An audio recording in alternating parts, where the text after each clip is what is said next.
Terima kasih. Terima kasih sudah hadir di acara webinar EIS dengan tema Transforming Healthcare with AI, Addressing Challenge, Unlocking Opportunities. Perkenalkan, nama saya Diki Bagus yang akan memandu sesi diskusi pada hari ini dan sebagai moderator. Sebelumnya kami mengucapkan terima kasih pada pendukung acara ini, Universitas Indonesia, Unika Ahmad Jaya, Unika Duta Wacana, Unika Satya Wacana, dan Swiss German University. Teknologi AI atau Artificial Intelligence memang sudah berkembang pesat di berbagai bidang, termasuk dunia kesehatan. Dengan inovasi terbaru, AI sudah menunjukkan potensi yang luar biasa dalam membantu diagnosis, meningkatkan kualitas pengobatan, hingga memberikan layanan kesehatan yang lebih efektif dan terjangkau. Namun, bagaimanapun juga perjalanan ini tidak tanpa tantangan. Maka dari itu, di webinar ini kita akan mendalami bagaimana teknologi AI bisa diterapkan di sektor kesehatan dan peluang apa saja yang dapat kita raih, sekaligus memahami tantangan yang ada. Hari ini kita akan mendapat banyak wawasan menarik dari pembicara utama kita, yaitu Ibu Nunung Nurul Komariah, yang memang ahli di bidang AI dan healthcare. Beliau akan mengulas berbagai aspek dari implementasi AI di dunia kesehatan dan membagikan pengalaman serta pandangan transformasi yang terjadi. Acara ini akan berlangsung sekitar 2 jam. Di akhir sesi nanti kita juga akan mengadakan sesi tanya jawab. Jadi Bapak Ibu bisa menyiapkan pertanyaan yang ingin disampaikan ke narasumber kita. Sekali lagi terima kasih atas kehadiran Bapak Ibu. Kita akan mulai acara ini dengan semangat untuk belajar dan berbagi. Semoga memberikan manfaat yang besar bagi kita semua.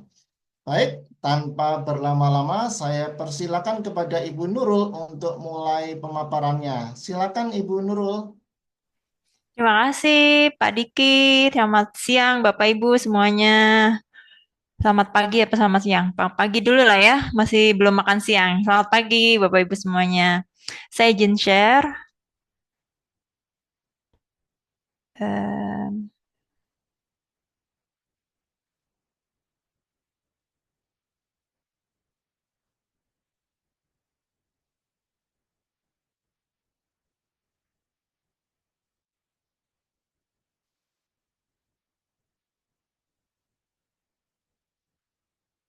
Bentar ya.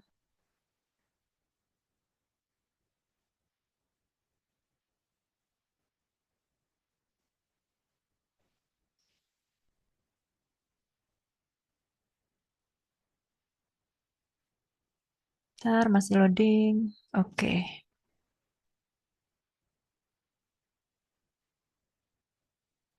Oke, saya share lagi.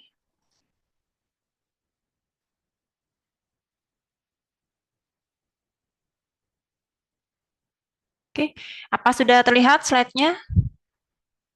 Sudah Bu, sudah. Sudah ya, full screen ya? Yuk, Bulkrin. Oke, oke. Sekali lagi selamat pagi Bapak Ibu semuanya. Terima kasih sudah join untuk pagi hari ini. Sebenarnya saya ingin sharing aja sih beberapa tahun ke belakang riset saya. Kebetulan fokusnya ada di healthcare ya sejak COVID-19 pandemi kemarin. Jadi tujuan acara ini selain sharing, saya juga membuka collaboration opportunity gitu ya buat Bapak Ibu yang ingin mungkin kita bisa kerja bareng gitu ya, yang mungkin topiknya sama atau mungkin juga udah lama gitu ya di bidang healthcare juga gitu. Jadi ya semakin kita berkolaborasi, harapannya nanti akan semakin kuat gitu ya riset-riset yang sudah berjalan ini gitu. Oke, judulnya kemarin saya diberikan kesempatan oleh EIS untuk membawakan Transforming Healthcare with AI, Addressing Challenge and Unlocking Opportunities gitu ya. Jadi khusus di bidang healthcare ini, gimana sih caranya AI ini bisa bermanfaat gitu ya, apa aja challenge-nya, terus kemudian ke depan tuh trennya akan seperti apa gitu yang kita bisa explore. Oke, next. Oke, perkenalan sedikit tentang saya, Bapak Ibu. Nama saya Nunung Nurul Komariah. Kenapa saya pakai semua lengkap? Karena nama email saya, nama LinkedIn saya, nama semua jejaring sosial saya itu masih pakai nama depan dan nama belakang. Tapi panggilannya saya Nurul. Jadi yang yang paling pendek aja gitu ya. Kalau mau panggil saya aja Nurul. Saya sehari-hari ada di Computer Science, BINUS University International, FX Campus, jadi kampus yang Jakarta, Senayan. Background saya dari S1, saya di Universitas Gadjah Mada, saya ambil ilmu komputer, tesisnya sudah mempelajari tentang AI. Saat itu AI belum booming ya, baru saat itu yang paling booming tuh saya ingat banget tuh tahun 2006 itu knowledge representation web 2.0. Kalau Bapak Ibu masih ingat. Nah, intelligent agent tuh masih sangat awal lah gitu, kayak lagi baru-baru boomingnya gitu. Jadi saya udah mulai dari 2006 gitu, 20 tahun yang lalu. Terus kemudian S2-nya saya ada di UI. Nah, di UI ini saya mendalami teknologi informasi, jadi lebih ke IS gitu ya, information system. Tesis saya e-commerce untuk SMI, jadi ini udah lebih ke arah bisnis gitu. Saya dari MTI ya. Kemudian PhD saya balik lagi ke linearitas saya waktu S1, saya tesisnya AI untuk recommender system gitu. Menggunakan inductive logic programming. Saya ambil computer science di University of York dari UK. Gitu. Oke, ini ada LinkedIn saya. Boleh Bapak Ibu untuk berkolaborasi, silakan nanti langsung di-add. Kita berdiskusi di sana. Oke. Next, ini sedikit tentang riset saya yang berkaitan dengan healthcare.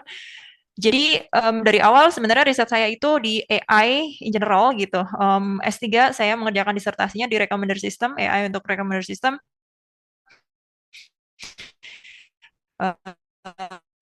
Kemudian pandemi. Nah, saat pandemi, pemerintah seluruh dunia memfokuskan riset ke arah COVID gitu ya. Jadi semua grant itu kecuali yang topik kita untuk mempelajari, membantu gitu ya, membantu penyelesaian COVID-19 ini. Nah, ternyata trennya terus meningkat gitu ya. Jadi mulai banyak yang terbuka.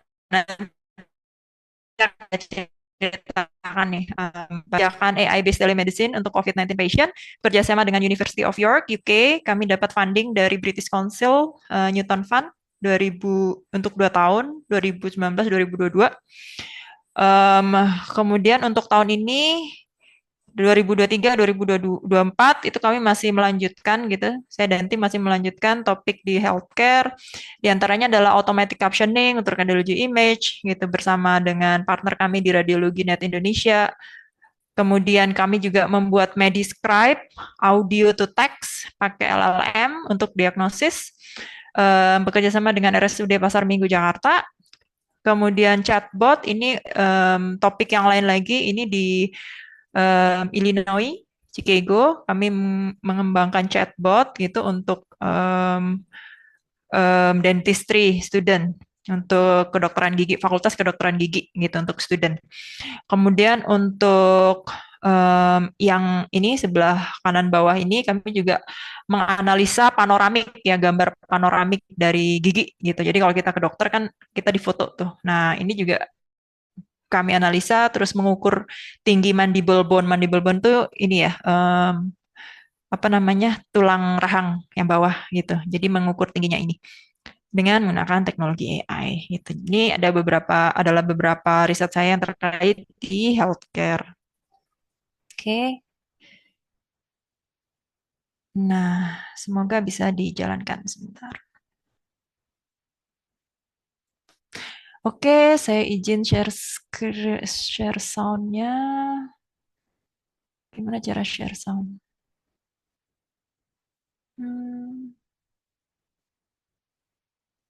Share computer sound. Oke. Oke, ini ada video yang hasil dari penelitian kami waktu COVID kemarin.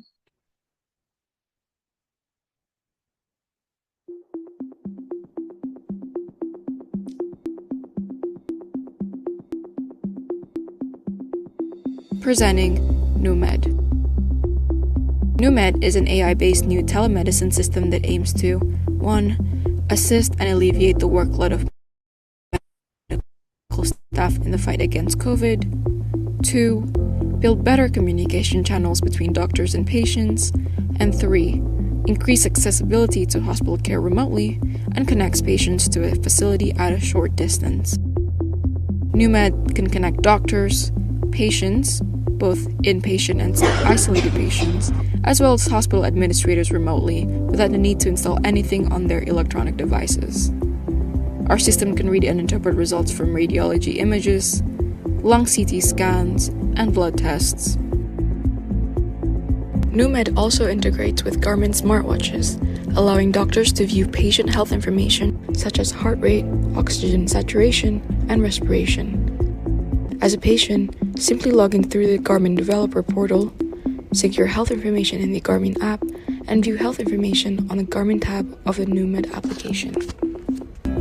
We also provide the integration with IoT device for a more affordable solution, in which your vital readings will be sent to the cloud and integrated with the NewMed platform. Technology can enable us to disperse healthcare needs across the nation, and NewMed can provide the ecosystem for that purpose. Our app can have a potential to provide immediate response for patients whose lives are needed to be saved. Recover stronger and recover together Oke, with jadi itu NewMed. tadi telemedicine yang kita usulkan gitu ya, bekerja sama dengan Rumah Sakit Pasar Minggu dan University of York. Jadi kita pengen membuat, at that time pengen membuat gimana caranya dokter itu nggak terlalu overwhelmed gitu dan mobilitas pasien ini bisa dibatasin gitu ya dengan adanya teknologi. Jadi dia bisa ngirim data dari wearable device gitu atau pakai IoT atau konsultasi lah ya, kita yang udah sangat familiar sekarang kan ada platform telemedicine gitu, jadi konsultasi secara jarak jauh kita tempatkan di tempat-tempat yang kekurangan dokter spesialis gitu ya, untuk sehingga bisa tertangani gitu jika ada emergency condition gitu. Oke, lanjut. Nah, apa major challenge-nya? Sharing aja, at that time paradigm di kedokteran itu belum seterbuka hari ini gitu. Jadi pandemi itu sungguh sangat membuat ini ya perubahan yang cukup signifikan di domain healthcare ini. Kenapa? Karena pada saat itu mungkin para dokter juga belum terbiasa gitu dengan adanya teknologi gitu. Jadi mindset dari para dokter-dokter kita gitu ya, mungkin yang apalagi yang di daerah-daerah gitu ya, tidak ingin tergantikan oleh AI gitu. Jadi kayak dan AI at that time belum seperti sekarang gitu, belum se-booming hari ini gitu ya. Jadi takutnya nanti saya tergantikan terus nanti gimana? Wah, nanti kalau diagnosisnya nggak tepat gimana gitu ya. Jadi banyak kekhawatiran gitu. Sama juga dengan rumah sakit gitu ya, sebagai pemilik data itu susah sekali gitu, nggak bisa sharing gitu untuk data-data medis gitu. Yang bisa itu ya bolehlah Anda survei gitu ya. Kebanyakan waktu saya mengambil data ke partner gitu bersama dengan saya itu banyak yang ngambil data juga, tapi survei gitu ya, survei tentang pelayanan kesehatan, tentang bagaimana persepsi dari pasien gitu ya. Nah, seperti itu diizinkan. Tapi kalau untuk data-data seperti ini protokolnya belum ada dan susah gitu ya, sulit gitu. Jadi perizinannya memang agak berlapis-lapis gitu. Tapi bersyukur gitu, rumah sakit rekanan kami ini cukup cukup terbuka lah, dan saat itu rumah sakit tersebut adalah rumah sakit rujukan COVID gitu di Jakarta. Jadi cukup besar gitu, cukup besar, dan memang fokusnya untuk menanganin pasien-pasien COVID gitu.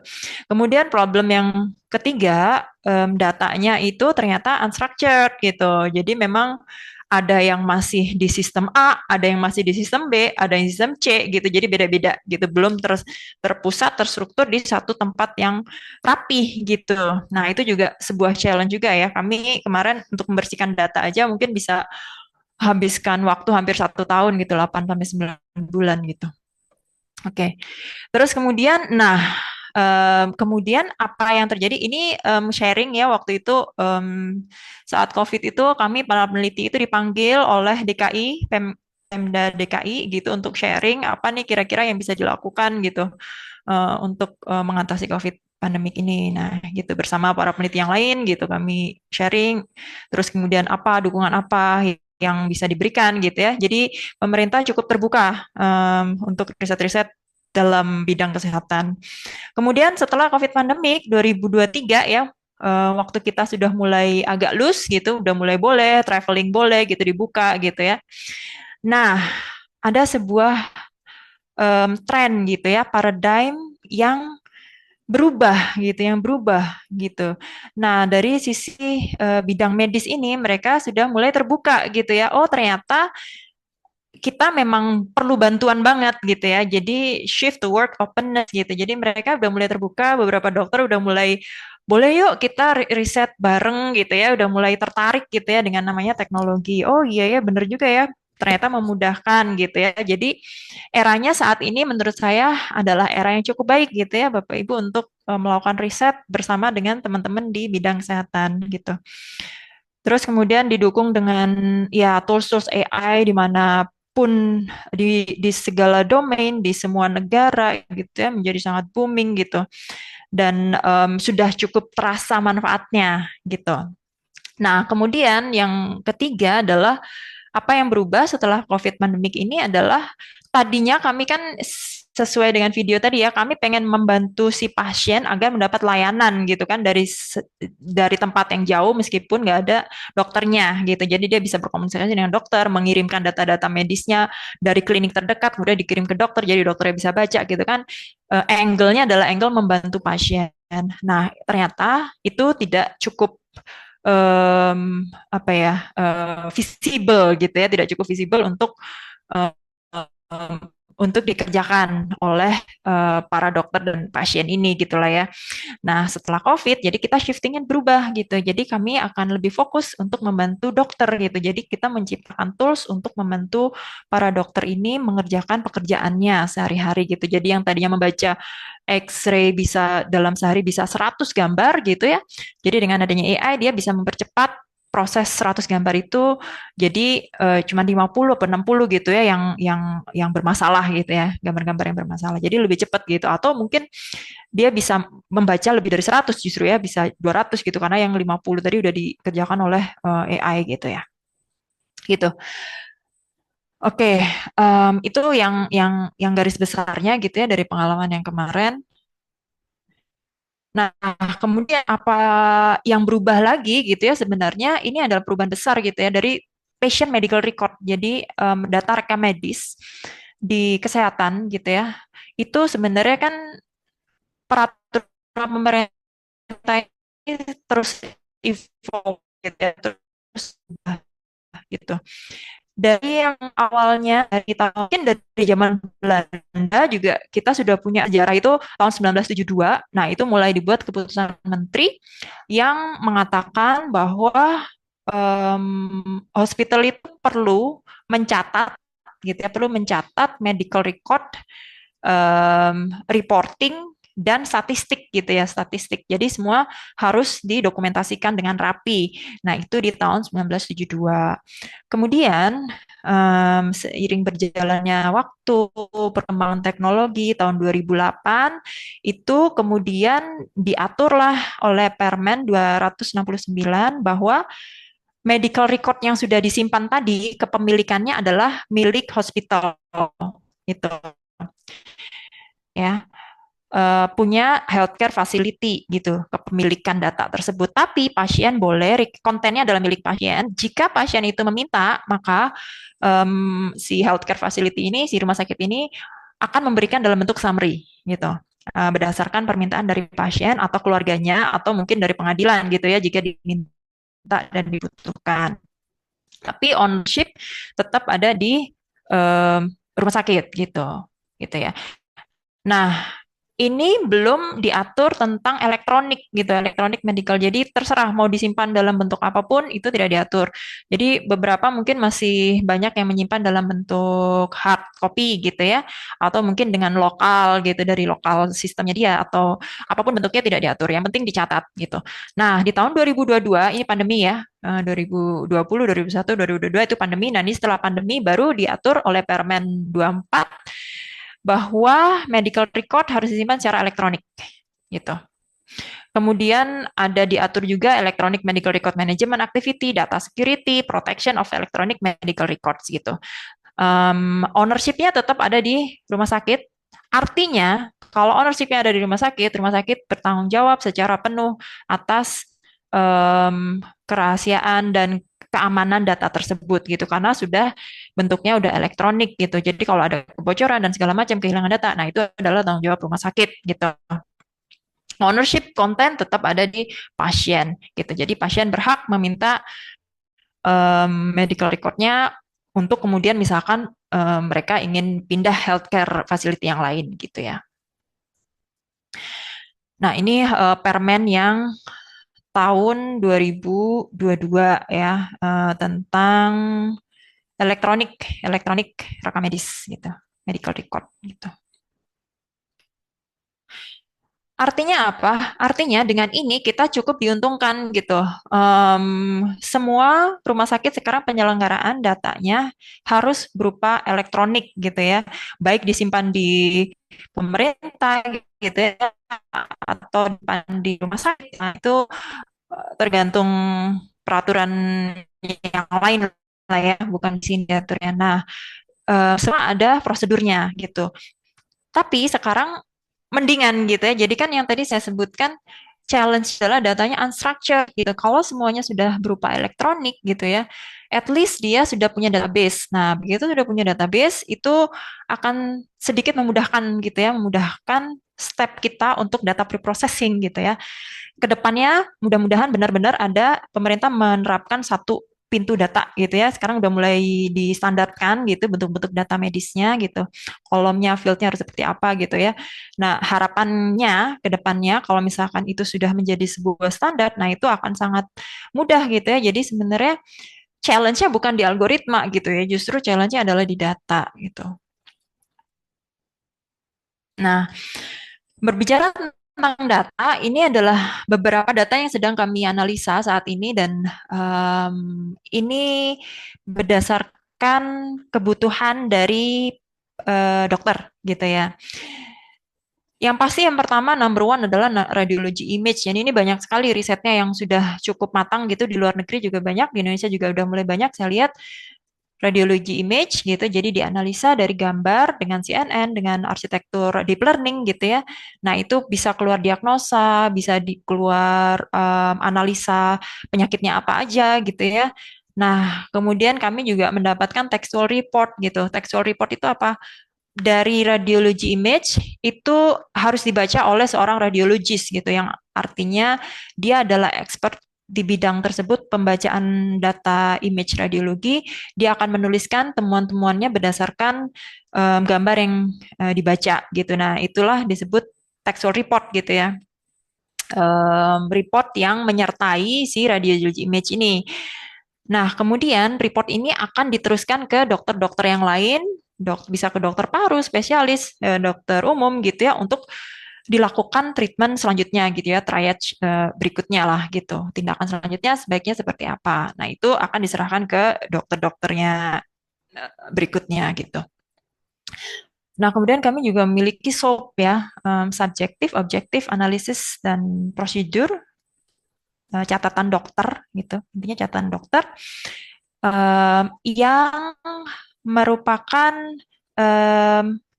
ini ya bahan dasar untuk melakukan treatment selanjutnya gitu. Jadi ini ada dua macam. Ada yang dari UGD gitu, catatan dari UGD bentuknya seperti ini, keluhannya apa, jalannya penyakit selama perawatan gitu, pemeriksaan penunjang apa saja gitu, tekanan darahnya berapa, kemudian hasil laboratorium yang positif apa aja gitu ya. Kemudian dikelompokkan ke diagnosis akhirnya gitu. Diagnosis akhirnya itu menggunakan kode ICD. Nah, gitu ya. Nah, implikasi dari catatan ini bisa kemana-mana. Bisa menentukan jalannya perawatan. Bisa kemudian ke arah finance, yaitu pembayaran. terus bisa dikaitkan ke BPJS, bisa ke insurance gitu ya, bisa ke apotik gitu ya, medis. Nah, berawal dari mana? Berawal dari sini gitu.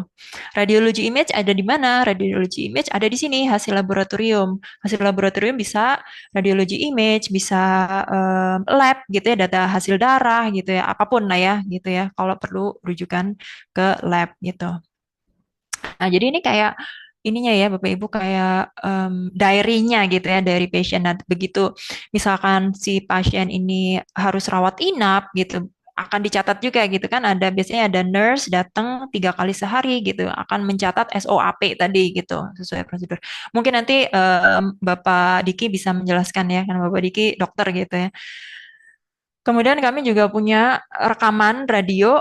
Ini belum punya sih. Kami sedang membangun sistem gitu, akan mengkolek data pasien dokter conversation gitu. Tujuannya untuk apa? Tujuannya untuk mengenhance gitu. Jadi kalau mencatat itu kan biasanya tidak tercakup semua gitu. Ini kan summary dan tidak standar gitu ya. Kita menganalisanya satu dokter dengan dokter yang lain mungkin catatannya bisa berubah gitu, bisa berbeda gitu.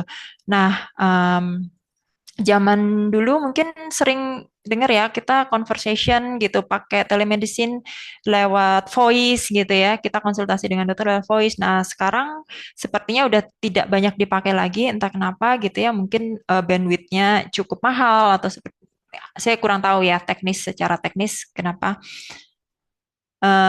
Jadi ini agak susah ininya, datanya. Jadi kami harus mencoba untuk mulai lagi gitu ya, membuat data baru gitu, merekam percakapan pasien yang dokter. Tujuannya tadi ya Bapak Ibu bukan untuk pasien tapi untuk dokter. Jadi setelah pandemik itu kami shifting untuk mengembangkan AI ini untuk membantu internal mengerjakan si dokternya gitu, untuk mengerjakan, membantu meringankan pekerjaan dokternya gitu. Oke, nah ini riset kami Mediscribe ya, kami beri nama Mediscribe, IDO to Text, LLM, kita pakai LLM. Jadi dokter dan pasien ketika datang berkonsultasi bisa langsung direkam dan ada percakapan yang kita bisa langsung transkripsikan. Nah, begitu punya transcribe di sini, kita akan bisa mengeluarkan summary gitu, summary. Oh, ternyata keluhannya nanti balik kayak gini ya. Nah, akan jadi seperti ini. Oh, ada luka bakar di kedua kaki gitu. Kemudian jalannya penyakit seperti apa gitu. Harapannya nanti akan menjadi summary seperti ini dan pada akhirnya si dokternya akan bisa mendapatkan rekomendasi ini sebaiknya treatment selanjutnya apa-apa-apa gitu. Ya, ini masih panjang perjalanannya. Gitu. Oke, ini kami beri nama Mediscribe gitu. Dan ini kami juga memudahkan dokter untuk mengedit gitu. Misalkan automatic transcription-nya kurang benar, kurang tepat gitu, Bapak Ibu dokter bisa mengeditnya gitu ya, diganti gitu. Oh, ini tadi ngomongnya bukan kayak gini harusnya, tapi ngomongnya seperti apa gitu. Bisa disimpan, kemudian bisa di analisa gitu ya, lebih lanjut di summary. Nah, ini riset kami yang lain lagi tentang large language model untuk diagnostik. Nah, ternyata banyak juga nih yang sudah mengembangkan gitu LLM ini. Jadi eranya sekarang kan AI itu udah generative AI gitu ya. Nah, mungkin udah banyak juga dipakai di banyak bidang gitu. Nah, ternyata di kesehatan pun sudah ada LLM yang khusus di training untuk data kesehatan. Namanya Meditron. Kalau yang dipakai bahasa Inggris, nah kalau yang untuk bahasa Indonesia ini sangat limited. Kami baru menemukan satu, mungkin kalau Bapak Ibu di sini risetnya mirip gitu ya, mungkin boleh sharing-sharing juga gitu ya. Ada nggak sih LLM untuk training data kesehatan gitu ya? Kalau kami menemukannya ini kesehatan 7B. Ini ada versi yang besar, ada versi yang kecilnya gitu. Ini kami coba versi yang kecil. Nah, ini ada kaitannya dengan si data catatan ini tadi ya. Jadi kalau bertanya gitu ya, saya punya keluhan seperti ini, jalannya penyakit seperti ini, dengan pemeriksaan penunjang seperti ini, kira-kira diagnosanya apa ya gitu. Nah, ini masih sangat general karena kami tidak menyertakan data lab gitu ya. Kemarin hasil diskusi dengan dokter, kemarin di beritahukan bahwa memang benar kalau pernyataannya umum seperti ini ya, I have a high fever since 1 day ago gitu. Jadi cuman diceritakan ke kondisinya. Nah, betul memang harusnya jawabannya tidak boleh langsung ke diagnosa gitu ya. Paling roughly akan bisa menebak ya paling 60% lah ya gitu. Baru ketika ada data laboratorium, nah itu akan menjadi lebih akurat gitu. Untuk bahasa Indonesia hampir mirip sebenarnya. Jadi ini kami cuma translate aja gitu. Saya memiliki sesak nafas, batuk berdahak gitu. Saya kesulitan makan, wajah dan bibir pucat gitu ya. Nah, jawabannya dari si LLM kesehatan ini, sesak nafas dan batuk berdahak bisa jadi tanda infeksi paru-paru atau kondisi lain seperti asma gitu. Ini menurut dokter cukup akurat gitu karena sebenarnya bisa jadi sesak itu ke arah jantung gitu. Padahal ini jantungnya cukup tinggi gitu, detak jantungnya cukup tinggi gitu. Tapi ternyata LLM-nya bisa mendeteksi ini penyakit saluran nafas gitu ya, bukan ke arah detak jantungnya gitu. Jadi ini juga opportunity juga ya Bapak Ibu untuk kita explore lebih lanjut gitu. LLM ini gimana sih kinerjanya untuk data-data kesehatan gitu spesifik. Jadi kan LLM itu sekarang udah mulai di training untuk data-data bidang apapun gitu ya. Ada yang di training untuk education, yang paling banyak itu education gitu ya. Ada yang di bidang ini kesehatan. Nah, ini masih sangat limited gitu. Nah, ini saya lihat ada opportunity untuk kita explore lebih lanjut gitu. Tapi memang resource yang dibutuhkan itu cukup besar gitu ya. Ya, kemarin kami coba training aja bisa habis waktu 5 hari gitu ya dan satu GPU gitu, yang model yang kecil gitu.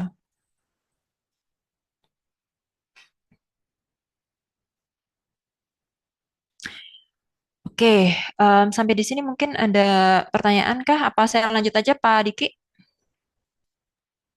Silakan lanjut dulu aja, Bu. Nanti baru Oke, terakhir barangkali. siap. Oke, siap. Kemudian, nah ini di Capman tahun 2015 ini cukup lama ya. Ada panduan praktek klinis bagi dokter di fasilitas pelayanan kesehatan tingkat pertama. Jadi sebenarnya sudah ada putusan Menteri Kesehatan. Kita harus mengacu ke sini untuk menentukan selanjutnya, step-step selanjutnya itu apa gitu ya. Ya tadi ya sudah saya jelaskan karena dari diagnosa ini awalnya dari sini itu akan menentukan gitu. Ini setelah ini harus apa gitu. Oh harus ambil ke lab darah gitu. Oh harus ambil ke lab radiologi gitu. Oh harus tes apa gitu ya. Nah, itu ini telah diatur di sini panduan praktek klinis bagi dokter gitu. Jadi bisa mengacu ke sini selanjutnya apa. Nah, kemudian sampai akhirnya yaitu konsekuensinya ke macam-macam ya, ke biaya, ke treatment, rujukan ke rumah sakit mana kayak gitu ya.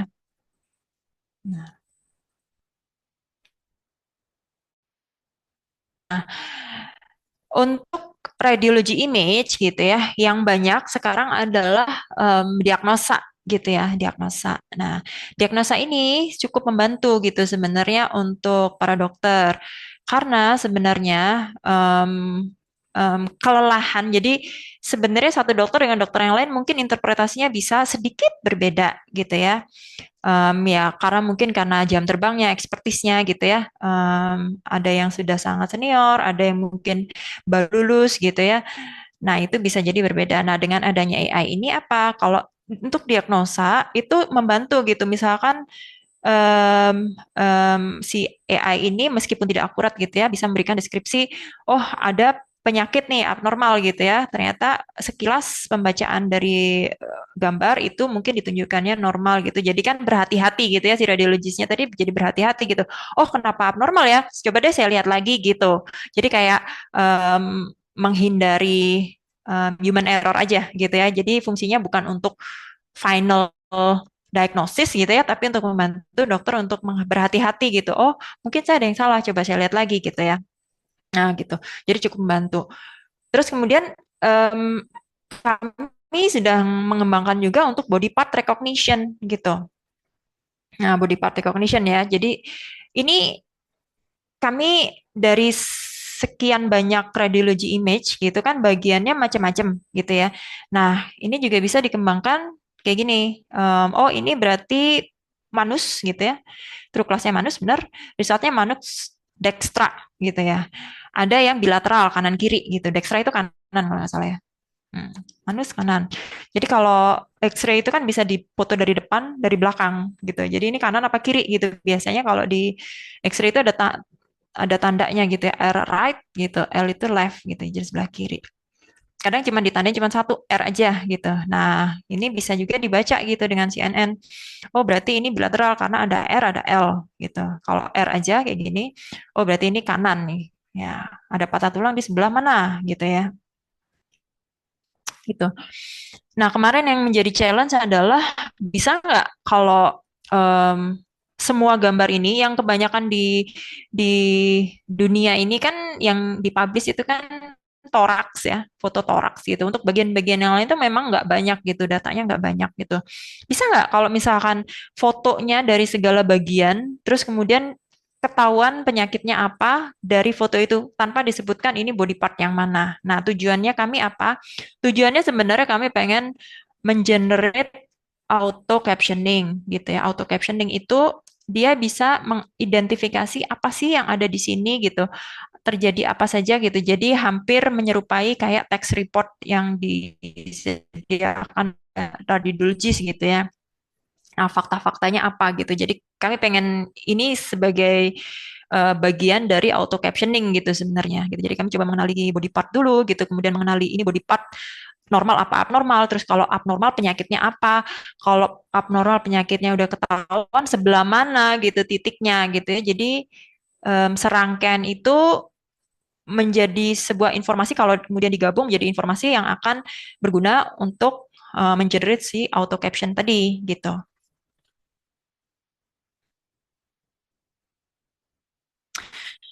Nah, di dunia gitu ya, di dunia ini tadi dari pengalaman saya benar ternyata data quality and availability itu number one challenge gitu. Karena tadi datanya scattered gitu ya, unstructured gitu, bisa beda-beda, ada yang dicatatnya masih manual, ada yang enggak. Nah, setelah 2022 kemudian wajib elektronik, nah itu sudah lumayan gitu ya. Nah, sekarang tinggal data quality dan standarnya seperti apa gitu. Kalau misalkan semuanya sudah kualitasnya sudah bagus gitu, udah dari resolusinya udah cukup bagus gitu ya untuk dianalisa gitu. Kemudian datanya nggak bolong-bolong gitu ya. Jadi lebih lengkap gitu. Semuanya tercatat dengan baik. Nah, itu sudah lumayan mengurangi 50% beban pekerjaan di AI itu gitu. Kemudian challenge yang selanjutnya adalah implementation cost. Nggak semua health facility itu punya budget gitu ya untuk mengembangkan AI. Meskipun AI itu sekarang udah kayak inevitable gitu ya. Jadi udah teknologi yang tanpanya kita nggak bisa hidup gitu ya. Udah mulai makin murah, tapi tetap aja gitu ya. Namanya cost teknologi baru itu pasti besar gitu. Jadi perlu infrastruktur gitu, perlu regulatory compliance gitu ya, perlu ngecek apakah ini melanggar UU PDP gitu ya, atau undang-undang yang mana gitu. Perlu mentraining staff. Nah, itu yang mungkin perlu dipersiapkan gitu oleh healthcare. Em, data ini ya sebelah kanan ini ya. Ada data compound annual growth rate gitu ya. Ternyata healthcare ini paling tinggi gitu di bidang healthcare gitu ya. Jadi growing-nya healthcare itu, industri healthcare itu 36% gitu ya 2018 2025 gitu. Of AI in healthcare gitu. Jadi bukan kalau kalau dulu ya sebelum pandemi mungkin challenge-nya adalah acceptance-nya itu karena takut tergantikan. Nah, sekarang setelah 2022 setelah pandemi berakhir itu challenge-nya adalah skill gitu. Jadi banyak staff yang ketakutan karena tidak bisa belajar gitu, tidak belajar nanti belajar hal baru lagi dong gitu. Nanti ini harus dibacanya gimana nih gitu. Harus ini ya gitu, harus tahu coding ya gitu, harus ini gitu. Jadi ketakutannya itu justru pada skillnya sekarang gitu. Tapi em, em, hal baiknya gitu ya, kabar baiknya adalah sudah menerima bahwa AI ini harus hidup berdampingan dengan kita gitu. Bukan hanya di healthcare tapi juga di kehidupan sehari-hari gitu ya. Nggak akan kita bisa berdiri tanpa adanya teknologi AI ini. Tapi ya itu kekhawatirannya menjadi aku bisa nggak ya cope gitu ya. Apakah nanti saya jadi lebih sibuk ya kalau ada sistem baru gitu yang berbasis AI gitu. Nah, itu juga perlu difikirkan ya. Jadi bukan hanya sebagai saya dari sisi teknikal gitu ya, bukan hanya apakah algoritma ini akan menghasilkan akurasi yang cukup tinggi gitu ya. Ya, kita nggak bisa berpikir dari sisi itu saja gitu. Jadi cukup kompleks gitu ya. Kita perlu memikirkan visibility-nya dari sisi si karyawannya gitu ya, dari karyawannya, dari manusianya, dari human resource-nya, dari manajemennya gitu. Apakah support gitu ya. Nah, itu juga perlu pendekatan khusus lah ya, gitu, pendekatan khusus gitu. Kemudian ya itu challenge yang lain adalah ethic and bias gitu. Jadi kemarin saya ngobrol-ngobrol dengan salah satu rumah sakit gitu ya swasta gitu di Jakarta. Em, Mereka mendapatkan tawaran sistem pembacaan AI untuk radiologi image dari luar negeri gitu ya. Data yang di training adalah dari luar negeri. Kemudian begitu dites dengan data kita yang di dalam negeri, nah ada beberapa penyakit yang tidak muncul gitu dalam diagnosanya gitu. Kemudian menurut beliau yang di rumah sakit ya, para praktisi healthcare ini mengatakan, oh iya kalau memang kalau di luar negeri penyakit ini tuh memang umum, common, tapi di Indonesia enggak gitu. Justru yang banyak terjadi di Indonesia malah nggak muncul. Nah, gitu ya. Itu ethics and bias. Jadi algoritmanya bias karena nggak pernah lihat penyakit-penyakit yang di Indonesia atau mungkin ada datasetnya tapi sedikit gitu.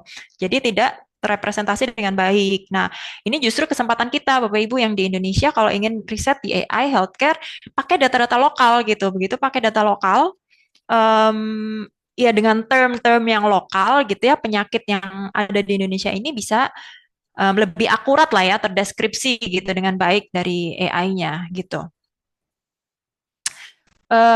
Ya bias sendiri ya, bias itu cukup trending gitu ya, sejaknya ini rising gitu ya, popularity of keyword AI bias di Google itu cukup trending sampai 2024 masih naik terus gitu.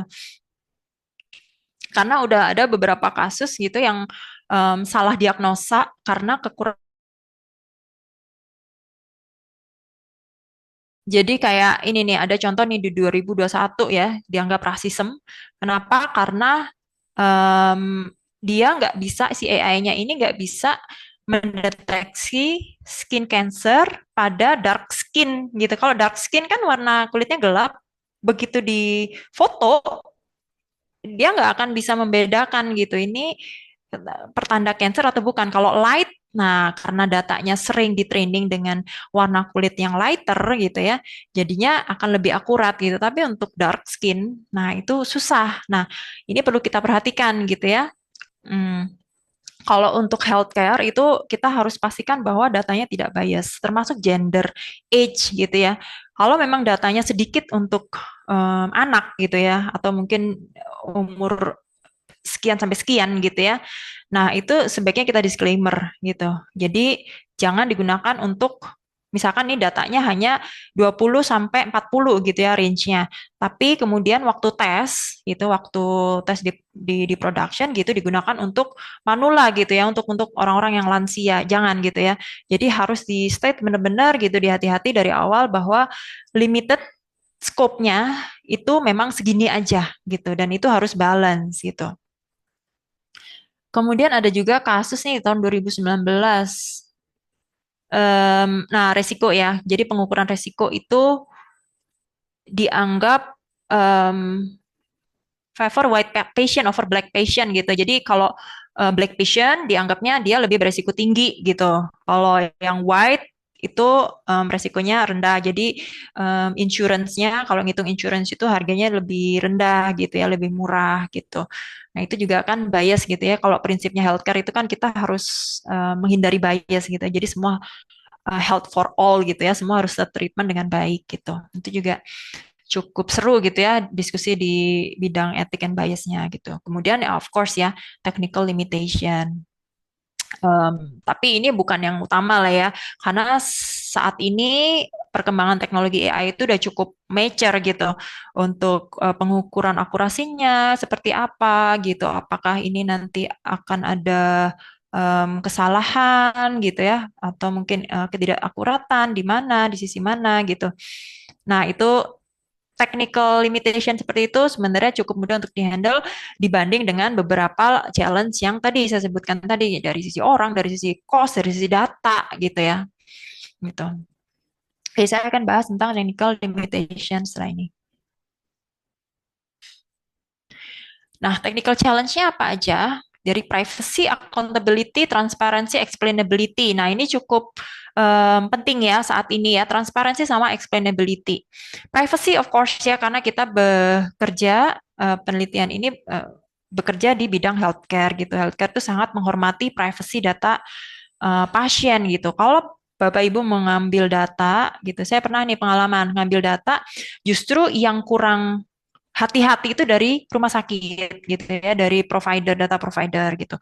Nah, data provider ini tidak mengcover, tidak menutup data pribadi pasien gitu. Nah, kita nggak boleh terima ya Bapak Ibu ya sebagai researcher di bidang AI, kita nggak boleh terima, kita kembalikan. Saya nggak mau ada data pasien gitu ya.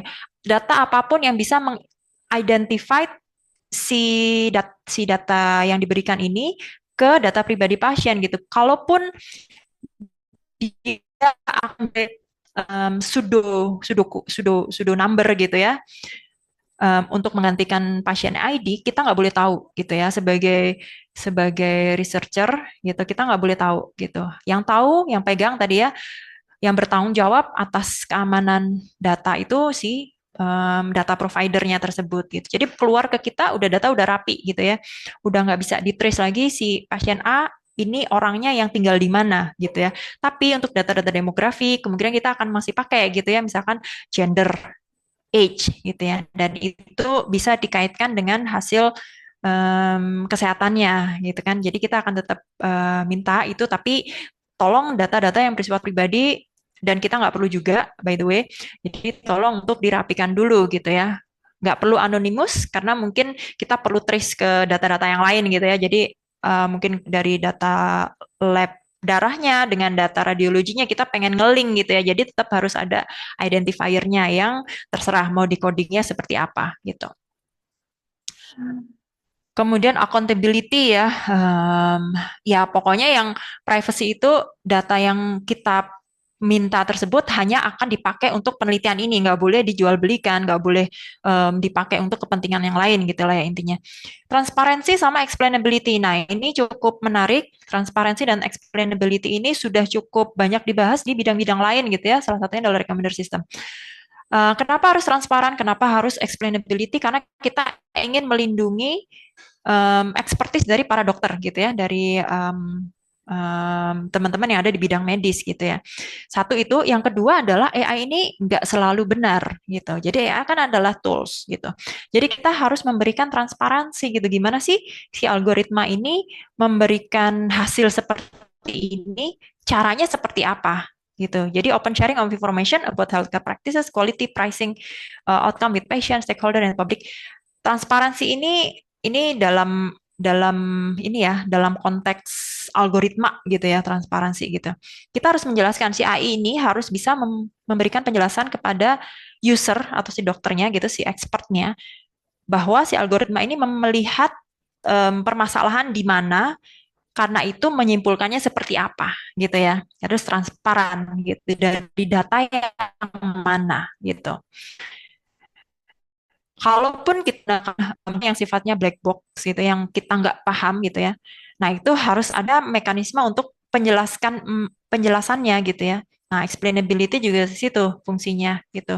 Jadi model ini harus bisa dipahami oleh si expert itu sehingga bisa diimprove gitu kalau salah gitu ya. Nanti akan saya jelaskan setelah ini. Nah, ini contohnya yang kami terapkan pakai GradCam ya, Explainable AI in Healthcare. kami mendapatkan ini report, radiologi reportnya seperti ini, gitu ya. TS yang terhormat, memeriksa radiografi toraks, proyeksi PA dengan hasil sebagai berikut. Jantung, kesan tidak besar, aorta, lalala. Nah ini kan bahasa kedokteran. Ini foto aslinya. Kemudian di sini setelah di-apply GradCam, dia ada heat map, gitu ya.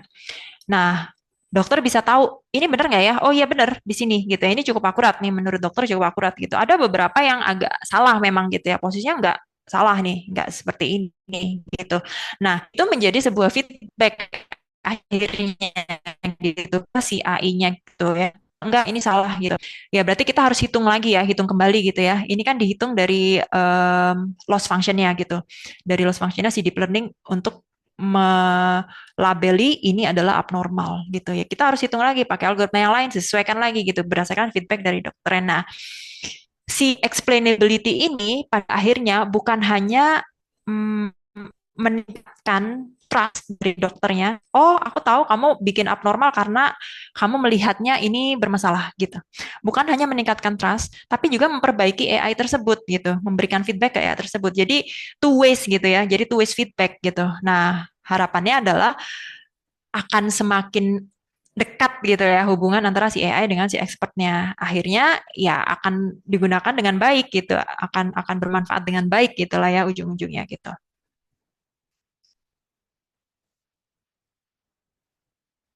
Nah, ini yang baru rilis ya dari Microsoft juga sama. Sudah ada model untuk radiologi report analisis gitu. Nah, ini diberikan gambar, kemudian dia bisa ekstrak findingnya seperti ini ya. Degenerative changes seen in the dorsal spine gitu ya. Nah, kita pengen bikin seperti ini tapi untuk Indonesia gitu. Indicationnya apa, tekniknya apa gitu. Ini dijelaskan juga arsitekturnya gitu ya. Mereka menggunakan LLM gitu. Ini kemarin saya iseng-iseng gitu melihat di Scopus ini baru satu ini ya indexing database ya Scopus dari 5 tahun terakhir ini adalah tren riset di AI untuk healthcare. Nah ternyata yang paling besar proporsinya adalah AI medical imaging gitu. Ya cukup besar. Dari 2020 aja jumlahnya udah hampir 500, sekarang udah hampir 2000-an. Bapak Ibu, dari di tahun 2024 cukup besar, cukup rame gitu ya Bapak Ibu kalau mau mengerjakan riset atau implementasi di bidang AI medical imaging ini, itu temannya cukup banyak gitu ya, research-nya udah mudah lah ya dicari gitu. Nah, ranking kedua ada NLP. Ya, NLP, LLM gitu ya, termasuk di sini itu sedikit turun trennya, tapi ya oke lah ya, sampai 1000-an lah ya gitu. Kemudian, nah ini 1, 2, 3, 4 ini agak sama ya, mirip-mirip wearable device, IoT gitu ya, yang tadi saya munculkan di video gitu. Precision medicine, medicine gitu ya, pengobatan, terus drug discovery, telemedicine. Nah ini ya semua naik gitu, trennya ternyata semua naik ini per tahunnya. Tapi yang paling besar domainnya adalah di ini ya, computer vision sama si NLP ini gitu. Nah, itu challenge ya. Kita udah diskusi tentang challenge-nya. Nah, sekarang kalau ngobrolin opportunity, apa sih yang kedepannya ini yang AI bisa lakukan untuk healthcare gitu ya. Nah, ini ada 4, 1, 2, 3, 4, 5 ya menurut ini jurnal. Ini ada jurnal baru publish 2024 gitu. Bisa dikelompokkan menjadi 5 bagian gitu ya. Saya mulai dari atas, teamwork and decision making gitu. Ya, ternyata untuk manajerial juga AI ini kedepannya akan terus dipakai gitu ya, coordinating, scheduling gitu, medical appointment, reminder, notify provider. Ini kan sebenarnya bukan healthcare banget ya, maksudnya semua bidang kan butuh ini gitu ya, collaboration, work and in a team, teamwork gitu ya, communication. Nah, ini ternyata di healthcare juga opportunity-nya juga cukup besar gitu. Kemudian yang sebelah kanan ini ada technological advancement. self-monitoring, control workflow, image analysis yang tadi ya, CNN, computer vision, robotic surgery, clinical decision support, virtual reality simulator, gitu. Kemudian ada diagnosis and patient monitoring, personalized medicine, and predictive analytics, effective patient care, reducing healthcare costs ya, masuknya ke financial gitu. Kemudian patient monitoring ya, ya ICU lah ya. Di ICU itu bisa diprediksi gitu, dari kondisi pasien ini nanti akan kemana arahnya gitu. Drug development, nah ini juga cukup rame nih, masih banyak yang meneliti di bidang ini. Drug development, drug discovery, potential drug candidates gitu, exploratory purposing of vaccine. Kemarin develop vaksin, ya kan? Nah vaksin ya ternyata cukup membantu gitu ya menyelesaikan COVID ini gitu. Kemudian di sini juga ada chatbot gitu, health assistant, virtual health assistant, 24/7 availability of health assistance, remote patient monitoring. Yang atas dan yang kiri ini adalah bisnis in general gitu, tapi di healthcare juga ternyata potensinya cukup besar gitu ya. Jadi ternyata yang di sini tadi sebagian kecil saja Bapak Ibu ya, yang di sini ya. Nah ini sebagian kecil saja. Sebenarnya kalau Bapak Ibu teman tertarik gitu ya, ini masih bisa riset di area yang sini. Nah, ini bisa multidisiplin gitu ya, bisa dilihat dari sisi bisnisnya, bisa dari communication-nya gitu ya, dari sisi mungkin apa marketing gitu ya, gitu. Nah di sini adalah ya perawatan pasien gitu ya. Oke, fakta yang lain adalah AI healthcare industry itu pada tahun ini, tahun 2021 itu worth value-nya itu sampai di US dollar 11 billion gitu ya, di 11 billion. Nanti prediksinya tahun 2030 which is 10 tahun lagi, ya hampir 10, nggak nyampe 10 tahun lagi lah ya. 6 tahun, 7 tahun lagi itu bisa mencapai 187 billion. Saya tadi sampai nyari gitu ya, 187 billion itu berapa sih di Indonesia gitu. Ternyata Bapak Ibu ini 3.000 triliun atau 3 kuadriliun rupiah gitu ya.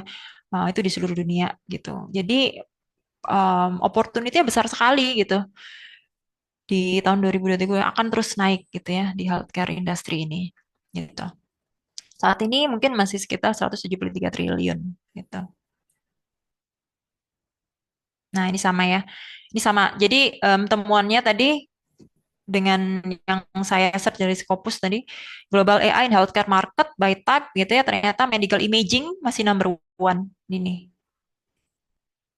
Terus kemudian personalized medicine, predictive analytics, early detection, virtual assistant gitu ya. Kemudian drug discovery, administrative automation, remote patient monitoring. Ini disebut-sebut terus ya, administrative automation dan remote patient monitoring. Dari sisi teknologinya, machine learning, natural language processing, sama ya, temuannya sama. Machine learning dan natural language processing sama computer vision. Nah, ini 3 yang paling besar gitu ya. Kemudian robotic dan expert system. Gitu. Nah, last decade itu sebenarnya perkembangan teknologinya ke arah medical product gitu ya. Jadi perkembangan stetoskop gitu ya, USG, alat USG gitu ya. Kemudian macam-macam lah ya, alat foto ronsen gitu. Kemudian current decade itu kita berfokus ke wearable device, big data karena datanya udah mulai banyak, health analytic, prediktif gitu ya di sini. Nah, ke depannya ya sudah ini kita sudah masuk ke AI gitu, era AI, augmented reality, robotics gitu. Dan akan terus berkembang jadi besar gitu. Oke, sekian pas 1 jam. Ini berikut adalah kontak saya, Bapak Ibu. Ini email saya, boleh dikontak melalui email saya yang di binus, nunungkomaria@binus.com. Untuk LinkedIn, silakan langsung di-add. Kita berjejaring saja di sana. Nunung Komaria, nama depan, nama belakang. Ini Instagram saya. Kalau mau kita agak santai ngobrol-ngobrol, kita di Instagram juga boleh. Gitu. Sekian dari saya, terima kasih. Saya kembalikan sesinya ke Pak Diki. Mungkin kita lebih banyak diskusi aja. Oke, terima kasih Bu Nurul. Oke. Antusiasnya cukup besar kali ini dari tadi sebenarnya sudah 100 Bu, tapi Oh, ganti-ganti oke.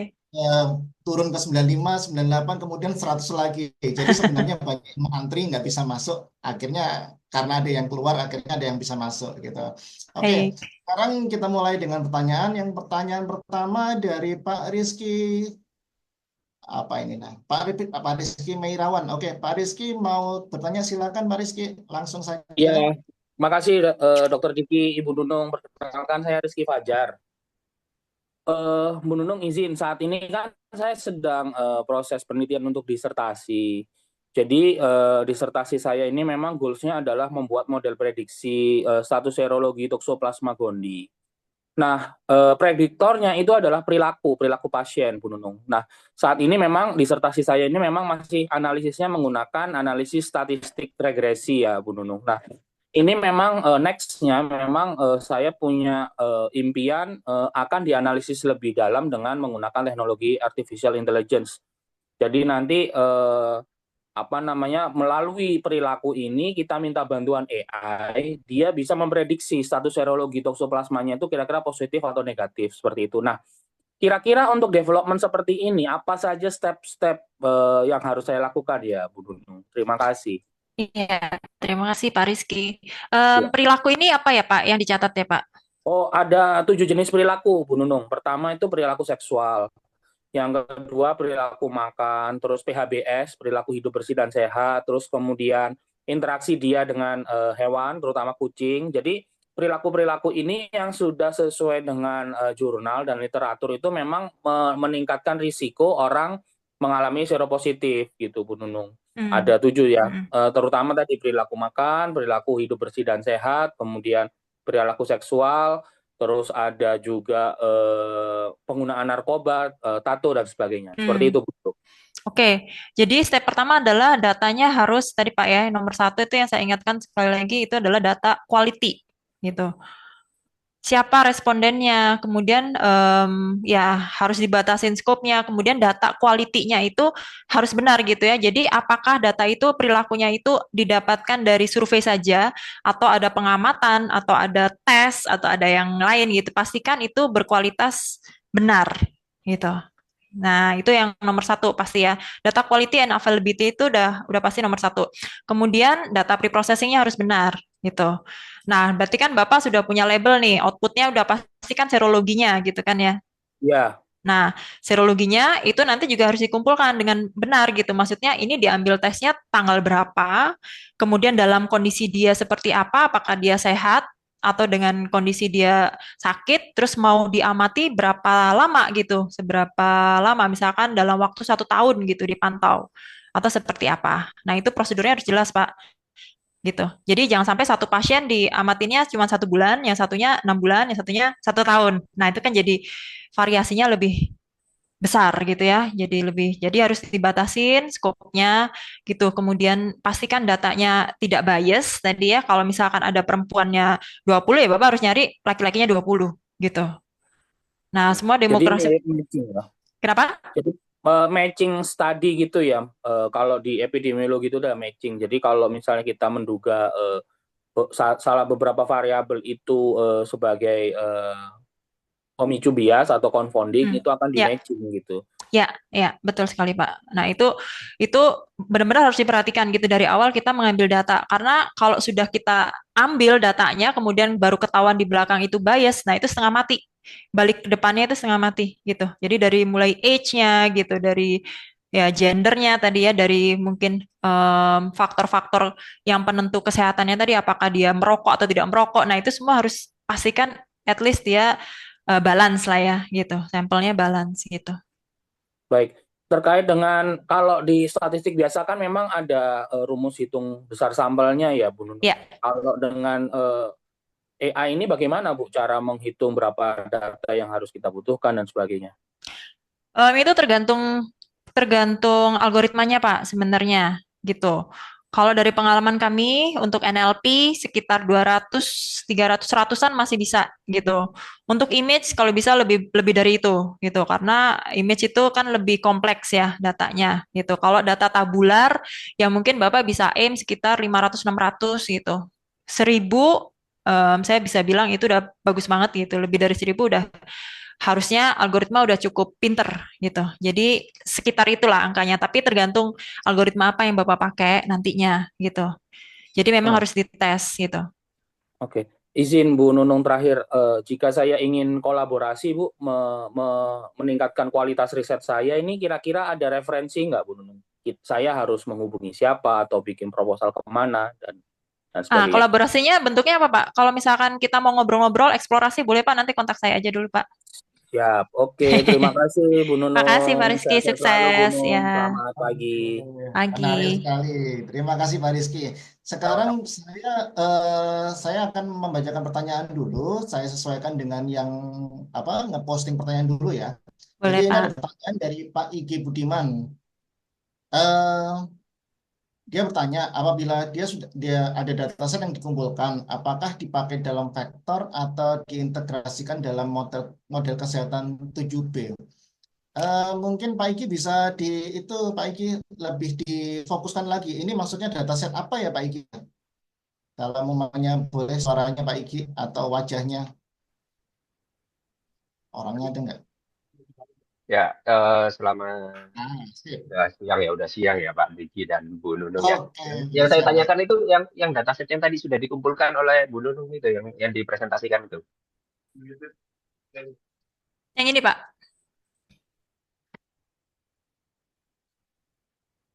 Tadi dipresentasikannya kan Bu Nunung Ini ya. sudah, ya itu dia. Hmm. Ya, Oke. Jadi untuk radiologi image karena bentuknya image, ya kita akan convert ke vektor gitu, ke angka gitu, like ke array gitu. Textual report kita juga convert ke angka gitu ya. Jadi ini beda-beda tasknya Pak, tugasnya beda-beda gitu. Untuk SOAP gitu ya, data SOAP, catatan SOAP seperti ini, itu juga kita akan convert ke vektor gitu. Pada akhirnya sih memang harus ada vektornya gitu Pak. Apapun bentuknya, kalau algoritma kan dia hanya tahu zero and one gitu ya, binary gitu ya. Jadi tetap harus di-convert gitu untuk mengintegrasikannya gitu. Jadi tergantung preprosesnya di tengah-tengah ini seperti apa, kemudian tujuannya untuk dipakai jadi apa gitu. Untuk model kesehatan 7B ini kan LLM. Nah, jadi kita pakai datanya data teks ini, data teks gitu. Catatannya udah word by word gitu.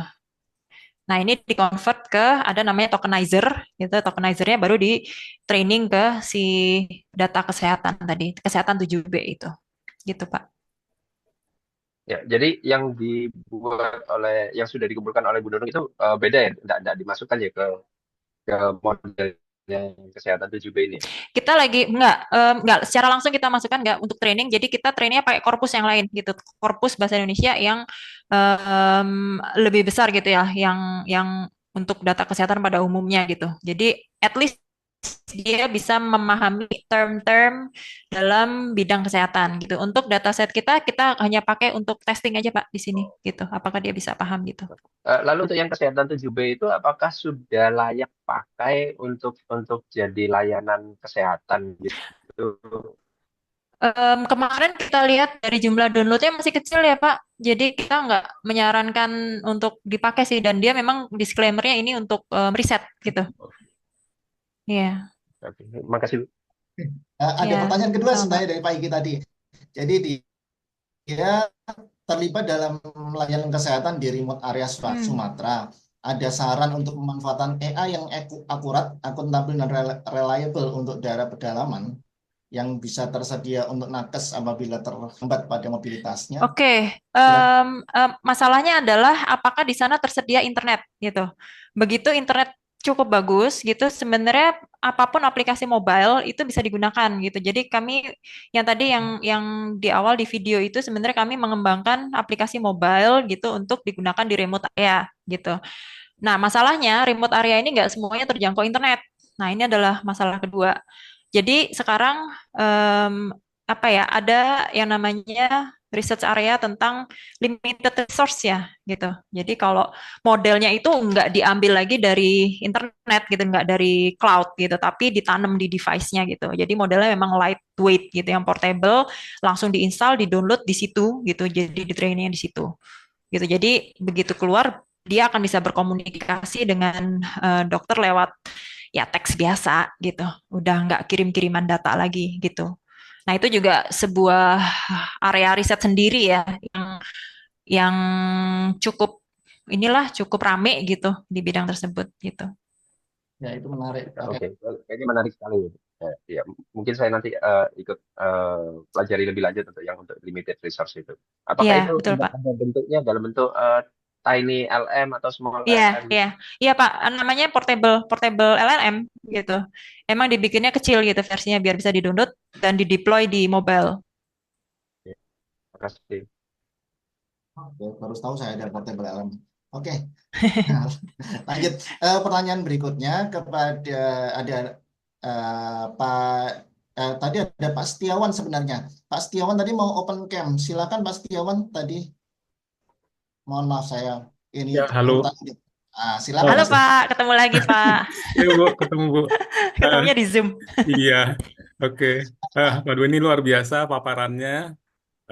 Sebenarnya banyak pertanyaan, tapi mungkin saya ini sedikit. eh, yang pertama itu challenges-nya kan kita kalau di dunia apa namanya medical ini kan. eh, Nah, saya mau tanyakan itu adalah sampai tingkat akurasi berapa persen yang kira-kira bisa dipersepsikan bahwa ini layak untuk di apa namanya digunakan begitu satu itu. Nah, terkait dengan sampai berapa persen itu bisa dianggap ini layak. Yang kedua itu berarti terkait dengan hasil yang tadi dari AI itu adalah tingkat akurasi atau yang jadi tantangannya itu kan halusinasi ya. Jadi mungkin masih ada apa namanya ya bias lah begitu. Nah ini kira-kira sarannya apa yang sudah pernah dilakukan? Apakah itu dengan RAG atau fine tuning ke model LLM-nya gitu? Mungkin itu aja Bu. Makasih. Mm-mm. Kalau kami selama ini yang kami lakukan adalah fine tuning Pak, karena fine tuning itu kan kita nggak hanya memberi konteks gitu ya. Kalau RAG kan memberi konteks gitu ya. Fine tuning itu kan ya di training ulang tapi sebagian layernya aja gitu. Gitu. Akan lebih baik kalau kita training semua dari A sampai Z gitu, tapi kan itu takes time gitu. Jadi kami menyarankannya sih fine tuning gitu memang. Ya problem utamanya sih sebenarnya untuk riset AI ini pasti resource gitu. Jadi begitu resource-nya udah cukup mumpuni gitu, ya kerjakan dari training dari awal gitu itu akan lebih baik sih Pak gitu. Jadi kalau resource-nya limited ya udah fine tuning aja gitu. Kalau memang tidak mungkin kan ya udah RAG aja gitu. Oke, ya. Oke, makasih Bu. Ya, makasih Pak. Terima kasih Mas Setiawan. Oke, lanjut ya Bu. Ini ada dari Pak Dion Notario. Selamat siang Bu Nunung, salam kenal. Perkenalkan saya Dion dari Unika Atmajaya, Prodi S1 Farmasi. Bidang keilmuan saya adalah analisis obat dalam darah menggunakan spektroskopi dan kromatografi serta farmakokinetika yang tujuannya untuk mengembangkan regimen dosis presisi, yaitu model inform precision dosing pada kondisi khusus, misalnya gagal ginjal. Pertanyaannya, apakah ada penggunaan AI dalam diagnosis atau pengobatan ini membutuhkan clinical trial? Dua, apakah penggunaan AI ini nanti membutuhkan biaya pengobatan tambahan bagi pasien? Jika iya, ini nanti akan masuk ke dalam kategori biaya medis yang mana? Dan apakah dapat di-cover oleh BPJS atau asuransi? Jika iya, biasanya Kemenkes akan minta cost effective analysis. Dan kalau mau di-cover BPJS. Oke, silakan Bu. Ini Aduh, menarik ini. ini kayaknya Pak Diki deh yang jawab deh. Dari sisi kesehatan aja Pak. Kalau ya sebenarnya saya nggak bisa jawab banyak, cuma kalau namanya ini model precision dosing harusnya ada Pak itu. Soalnya kan kita membuat apa ya paling sederhana itu kan kita mulai dari regression linear ya untuk pengembangan dosis presisi. Dan mau nggak mau ini clinical trial harus dibedakan dengan AI Pak gitu lah. Soalnya yang kita lakukan bukan AI dulu kemudian clinical trial, tapi clinical trial dulu. Apabila clinical trialnya berhasil, baru kita membuat modelingnya ke dalam AI. Jadi jangan dibalik. Karena bagaimanapun juga kalau kita mulai dari AI ini pasti biasnya akan lebih jauh lagi. So, saya nggak menyarankan bahwa Anda menggunakan AI dulu baru clinical trial. Gitu lah. Kemudian apakah penggunaan AI ini dapat nanti membutuhkan biaya pengobatan tambahan? Sekali lagi AI ini adalah tambahan. Jadi sebenarnya AI ini adalah fungsinya eh, meningkatkan pelayanan sebenarnya. Jadi kayak yang tadi Bu Nurul menjelaskan dari Semuanya tadi prediction untuk apa namanya image processing.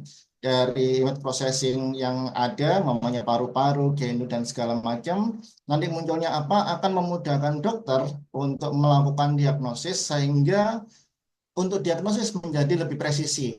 Jadi bukan AI yang di atas, tapi AI ini sebagai komplementer, jadi sebagai pendamping dokternya. Soalnya nantinya yang mengambil keputusan bukan AI, tapi adalah dokternya. Jadi ini kalau menurut saya dan memang belum di itu ya. Kalau main dari BPJS sekarang kan mereka sudah menerapkan machine learning ya untuk mengatasi fraud-nya gitu loh. Ya. Jadi sebenarnya itu yang mereka lakukan sebenarnya di clinical pathway-nya. Jadi tapi nantinya mungkin akan satu linear dengan itu mungkin kita belum tahu juga gitu. Tapi dalam satu hal yang dilakukan BPJS adalah yang paling utama adalah masalah fraud-nya. Jadi kalau menurut saya AI itu adalah investasi untuk mempertajam diagnosis dari dokter, mengurangi daripada misdiagnosis. Jadi jangan salah, kalau namanya dokter pun kan juga dia punya itu ya, punya derajat jenuh ya. Kalau mau udah pasiennya udah lebih daripada 30, baca radiologi, biasanya langsung skip, skip, skip gitu. Itu yang biasanya terjadi begitu. Jadi dengan AI akan membantu lebih baik. Kira-kira begitu Pak Dion. Nanti kalau mau ada pertanyaan tambahan silakan. Saya lanjut ke pertanyaan berikutnya. Saya yang jawab jadinya Bu Nurul. Setuju, Pak. Setuju, Pak. Ya, kamu tahu ada tambahan Bu Nurul untuk pertanyaan ini? Nggak ada, Pak. Setuju, Pak. Saya, Pak. Oke, oke. Sekarang lanjut ke Pak Eko P. Pak Eko P, saya tertarik dengan explainability pada model AI. Sejauh ini yang paling banyak dilakukan adalah pengembangan model untuk deteksi atau deteksi. Sebenarnya bagaimana menerapkan explainability pada model AI dan seperti apa output dari explainability-nya? Silakan, Bu. Oke, jadi ada beberapa yang terkenal ya. Sekarang itu yang Sharp atau Lime itu kan juga explainability tuh. Nah, yang banyak dipakai di radiology image itu yang ini GradCam ini untuk ngasih heat map ke titik penting di mana si AI itu melihat itu adalah problematic area gitu. Ini banyak algoritmanya banyak. Nah, untuk data-data yang sifatnya tabular itu ada yang namanya SHA atau LIME gitu. Itu juga sama, dia pakai heat map, jadi dia jelaskan fitur mana yang kira-kira kalau datanya nambah, kalau angkanya naik gitu, itu diagnosisnya akan ke arah satu gitu, positif gitu. Kalau datanya turun, dia akan posisi negatif. Nah, itu boleh dieksplor tuh, Bapak Ibu. Outputnya seperti apa? Seperti apa? Outputnya seperti ini, gitu. Jadi bisa seperti ini atau bisa penjelasan gitu ya. Kalau misalkan bidang ilmu yang lain tuh bisa ada penjelasannya gitu. Misalkan nih di bidang saya yang lain gitu, recommender system gitu, dijelaskan kenapa Anda direkomendasikan seperti ini karena Anda mempunyai karakter yang mirip dengan si ibu ini yang memiliki kesenangan A, B, C, D, E gitu. Bisa pakai tekstual, bisa pakai visual kayak gini. Ini explainability di AI itu seperti ini bentuknya gitu, Pak. Oke, jadi intinya dia memberikan itu ya, Bu, ya, memberikan referensi ya sebelum sampai dokternya melakukan konfirmasi terhadap apa yang dibaca oleh AI ini ya, Bu ya. Kira-kira seperti itu. Ya. Oke, eh, berikutnya ini ada saya nggak tahu ini Bapak atau Ibu Elisandra G. Silakan open cam Bu kalau atau Bapak untuk oke, silakan Bu. Terima kasih Ibu Nunung sama Dr. Diki. Menarik sekali penjelasannya mengenai AI, kemudian potensi dan lain-lain. Cuma kalau untuk potensi AI kan kita udah dengar, kemudian udah banyak juga yang mempropagandakan ya, nggak hanya di bidang medikal, tapi di bidang lain-lain juga. Cuma yang menurut saya, pengamatan saya belakangan ini itu saya ngelihat dunia AI atau dunia IT secara keseluruhan itu sangat eksklusif sih Mbak Nurul. Sedangkan menurut saya itu satu bidang itu sangat tidak baik kalau dia eksklusif gitu. Lebih lebih baik kalau di pandangan saya itu adalah dia multidisipliner gitu ya. Jadi ditinjau dari beragam perspektif ilmu gitu ya.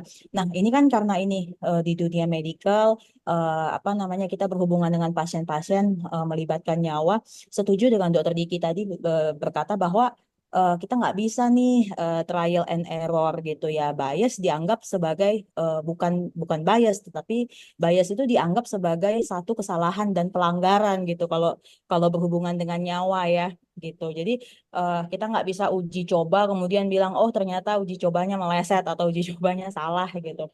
Nah, menurut pandangan Ibu Nurul sendiri, kira-kira eh, apa sih kalau dari tadi membahas tentang potensi, tapi kira-kira ada nggak ya sisi yang memungkinkan pelanggaran atau fraud atau eh, bias-bias tadi gitu, sehingga sisi itu bisa ditinjau oleh policy maker kita, mungkin di bidang pemerintahan, siapa yang membuat peraturan, ada batasan-batasannya. Kira-kira ada nggak ya batasan-batasan tertentu yang bisa kita implementasikan di dunia medical ini?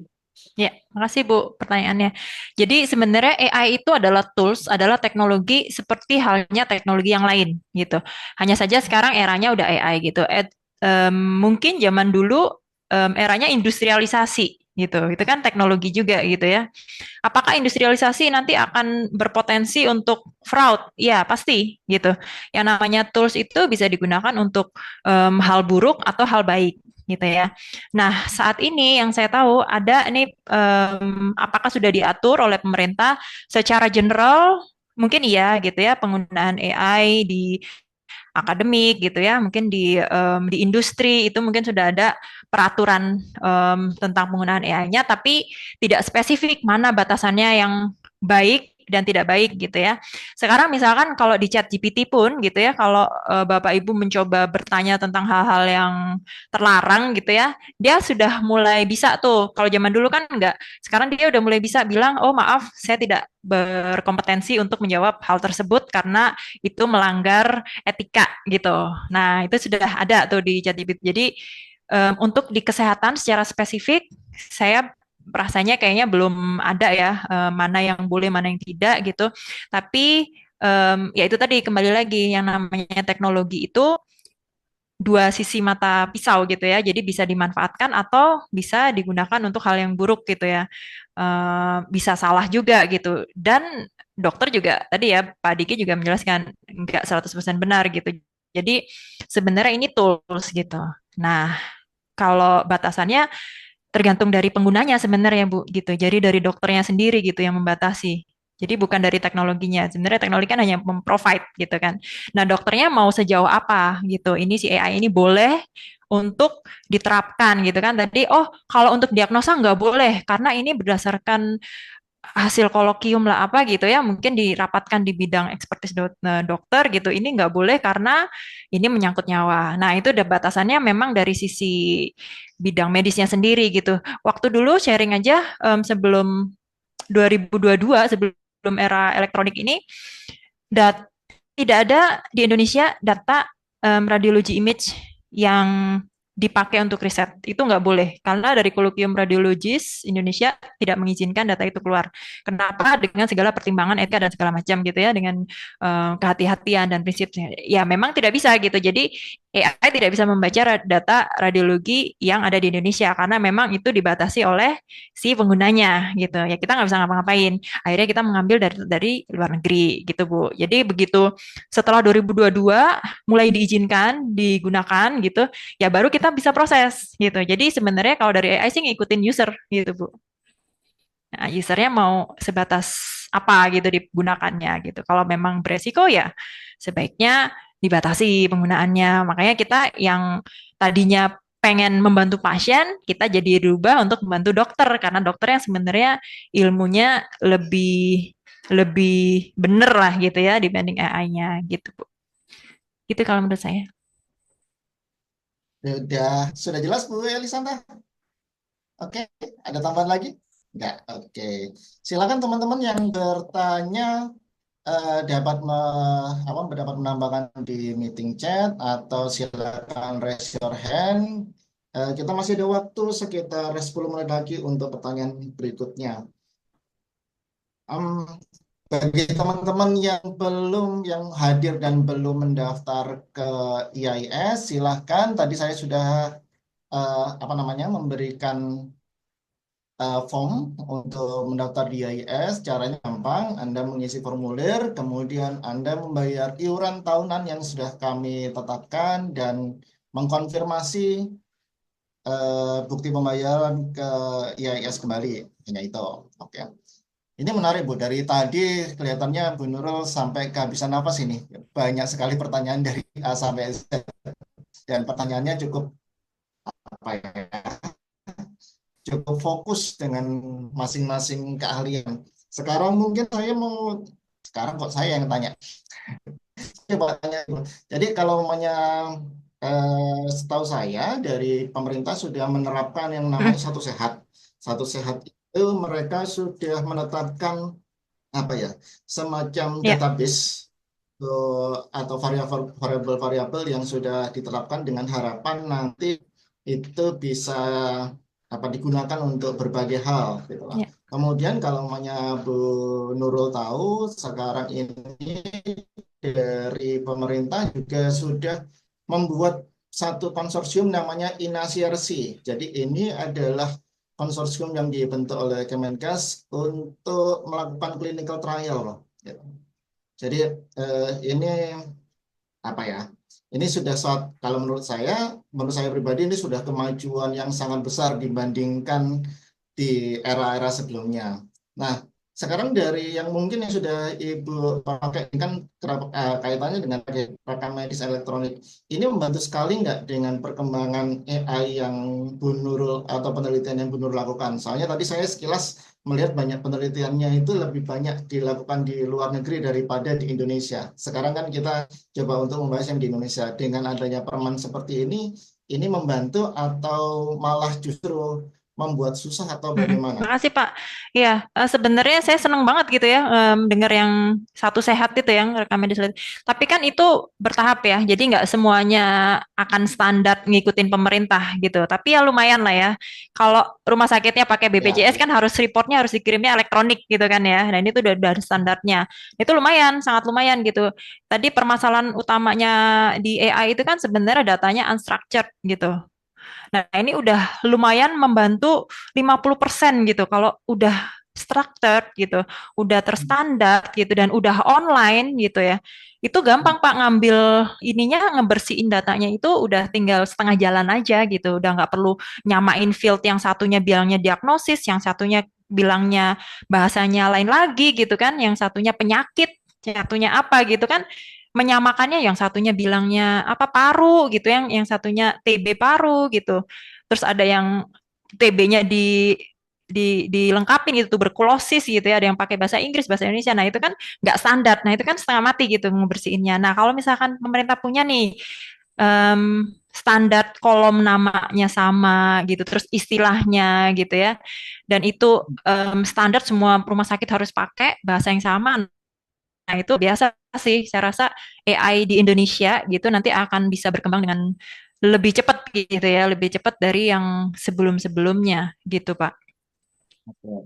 Ya, saya juga ya antara senang sama saya kalau Deg-degan. saya lihatnya dari penyedianya itu masih belum apa ya, masih belum mampu belum semuanya itu mampu untuk menuruti dari yang satu sehat itu. Ya, Terbukti dan beberapa vendor itu akhirnya kolaps gara-gara mereka bisa menuruti ya, dari kemauan dari sehat itu ya, sendiri itulah. ya. Oke, ini menarik. Terus yang kedua, ini tadi yang bagian yang paling utama tadi adalah image processing. Dari yang dikerjakan oleh guru, kebanyakan image processingnya adalah dari radiologi. Ya. Radiologi yang di sini masih terbatas masih radiologi X-ray atau sudah termasuk MRI dan segala itu. Oke, ya CT scan kita pernah waktu COVID, Pak. Jadi kan COVID itu juga dua alat diagnosa yang dipercaya paling akurat itu kan X-ray sama CT scan gitu, CT scan. Nah, itu juga kami sudah pakai yang 3D gitu. Jadi kalau 3D itu dipecah jadi beberapa frame gitu. Jadi dari sisi mana, dari sisi potongan mana gitu kan kita tetap dikonvertnya ke 2 dimensi, kemudian diberikan ke AI-nya gitu. Jadi udah pernah kita, tapi yang sekarang kita cuma analisa yang ini aja gitu, yang X-ray gitu, belum ke MRI Oke, menarik. gitu. Kalau kalau umumnya saya sebagai dari sisi kedokteran untuk memprediksi ini sebenarnya part di mana itu Gampang. bukan gampang. Tapi itu masih belum dibutuhkan sebenarnya. Tapi sebenarnya Heeh. kan sebenarnya kalau umumnya radiologi ini cuma masalahnya impus atau superimpus saja kan Bu. Jadi Ya, apakah dia itu ada bayangannya atau tidak gitu lah. ya. Jadi biasanya mereka pada waktu apa namanya gambar ini masuk ke dalam sistem atau itu SNOMED atau bagaimana, mereka sudah ada labelnya bahwa ini adalah genu, ini adalah Mm-mm. brachialis, ini ada apa. Jadi Mm. di awal saya malah baru tertarik kalau namanya di awal itu dikasih gambar ini apa, kemudian baru training. Saya nggak terbayang bahwa harus sampai seperti itu. Saya terbayang malah fokus kalau semuanya ada bayangan di sebelah sini, maka ini menggambarkan apa. Kalau ini terbayang Mm. apa. Sebab waktu awal dulu saya belajar untuk klasifikasi paru-paru itu cukup rumit sekali gitu loh. Mm-mm. Karena gambaran aja semuanya TB. Kalau saya memang belajarnya dari infeksius ya, dari TB miliar gitu aja. Itu TB miliar itu juga ada gradasinya, mulai dari yang apa namanya, dari yang ringan, sedang sampai berat. Kalau namanya ringan kadang-kadang itu terlewat sama dokter radiologinya. Tapi kalau sedang berat itu sudah itu. Nah, ini yang apa namanya, mungkin dari AI bisa membantu untuk bisa Mm. melakukan itu. Cuma balik Mm-mm. lagi, saya juga sadar bahwa dari radiologi juga baru terbuka beberapa tahun terakhir ini dan Ya, itu perangnya cukup menarik itu antara satu iya. kelompok yang lain. Betul, Pak. Ya, jadi sebenarnya tujuan kita adalah tadi untuk riset saya yang di sini ini sebenarnya auto caption gitu. Auto caption yang kayak punya si Microsoft ini. Ya, ya. Jadi kan kita harus mengumpulkan, nggak bisa mengumpulkan langsung, oh ini penyakitnya di sini dengan hanya sekali satu model gitu. Oh, Jadi model ini memang harus di training berkali-kali gitu. Satu, misalkan, oh ini body part apa. Terus kemudian yang tadi, impose, superimpose gitu. Terus ada penyakitnya sebelah mana. Ini kan jadi banyak kan, sebenarnya the lung, show, no mass. Nah, sampai ada finding seperti ini tuh sebenarnya nggak sekali training gitu. Prosesnya itu ya. banyak gitu ya. Jadi di sisi sini kita training lagi gitu. Di sisi sini kita kita lihat dari samping, kita training lagi gitu. Kemudian kalau datanya banyak noise, kita training lagi gitu. Jadi ini towards gini sih Pak sebenarnya gitu. Jadi findingnya nanti bisa bisa banyak gitu. Sebelah mana, body part apa, ininya berapa persen gitu. Yang dari luar tuh bisa sampai ini terlihat berapa persen di gambar gitu. Terus kemudian bagian mananya seperti itu. Ini ada itu nggak Bu, apa namanya, dari punya Bu Nurul ada kriteria rejection nggak? Kalau mau gambarnya terlalu noise gitu, kemudian di reject, tidak dimasukkan ke dalam apa namanya, dalam training. Belum ada. Tapi yang sekarang sih kita buang yang sampelnya sedikit aja. Oh, Nah, oke. yang sampelnya nggak terlalu banyak. Jadi kan kalau foto ronsen itu kan bisa beberapa kali ya. Satu pasien kan bisa ada 2-3 kali kan, nggak single single gambar gitu kan. Nah, kalau misalkan kasusnya kayak gitu kan kita kalau di AI itu inputnya itu harus sama ya Pak, harus seragam gitu. Nah, itu challenge lagi nih, teknis lah, sifatnya teknis. Gimana Ya. caranya biar inputnya bisa sama, padahal orang tuh bisa fotonya beberapa kali gitu. Jadi kita coba berpasangan gitu. Si gambar satu dengan gambar dua dideteksi dulu, gambar dua dengan gambar tiga deteksi lagi, gambar tiga dengan gambar empat dideteksi lagi gitu. Jadi akhirnya akan menjadi diagnosa akhir gitu. Gitu. Tapi kalau untuk noise kami coba pakai image enhancer aja gitu. Sekarang kita pakai image enhancer, kita pre-processing semuanya gitu. Kita masukin dulu. Untuk sampel yang sedikit kita buang dulu gitu. Kita pakai sampel yang besar. Terus ya itulah biasa pakai augmentation gitu. Jadi kan kalau ngomongin tadi yang apa namanya dari Pak Igi tadi kan salah satunya adalah penerapan di mana itu adalah jail, gitu. Yang jadi Ya. kan salah satu itu masalah apa, image processing. Hmm. Jadi mereka itu punya alat, mereka punya ahli D3-nya untuk mengoperasikan X-ray ini. Jadi sebenarnya mengoperasikan X-ray ini kan nggak terlalu mahal gitu Hmm. loh. Tapi permasalahannya mereka tidak punya expertise dari radiologinya. Radiologinya biasanya di kota, baru dihubungi 3 hari kemudian, dan bla bla bla. Sedangkan untuk pengobatan TB salah satunya itu membutuhkan pengobatan yang langsung cepat. Ini satu bagian. Mungkin nanti bisa kita gunakan untuk penyelesaian masalah itu. Terus yang kedua, apa namanya? Karena mereka itu di daerah, biasanya tenaga skillnya itu tidak sebaik yang ada di kota. Ya. Gitu. Sehingga gambar yang dihasilkan itu tidak baik. Jadi banyak sekali noise di situ sehingga kalau yang saya pernah pegang itu adalah gambarnya itu semuanya itu seakan-akan putih gitu loh. Ya. Atau malah semuanya itu translucent, malah tidak terlihat sama sekali. Nah, apakah dengan augmentation tadi bisa? Kalau saya kok sekilas nggak bisa, tapi nggak tahu dari jawaban Bu Nurul bagaimana kalau itu. Dari data yang kita pakai sih, kalau ya harusnya sih kalau dari AI Pak, kalau udah confidence-nya di bawah angka threshold ya udah pasti harusnya di reject gitu, dibuang gitu. Kalau dari sisi teknis ya, kalau memang dokter aja nggak bisa baca gitu ya, ya dengan AI ya mungkin akurasinya jadi nggak akurat aja gitu.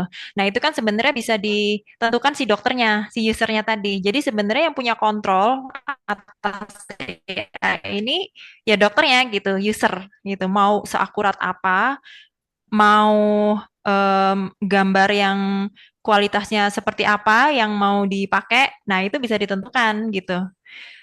Tapi yang pasti kalau dari sisi teknologi gitu, em, apa ya, kalau misalkan kurang jumlahnya gitu, bukan kualitasnya aja ya, bahkan jumlahnya kurang pun bisa menurunkan kualitas hasil performa dari modelnya gitu. Kalau untuk enhance, ya pasti semua gambar kita enhance gitu. Tapi apakah gambar yang satu di enhance dengan teknik yang sama dengan gambar yang lain? Itu enggak jawabannya. Jadi tergantung kondisi eh, ya gambarnya gitu.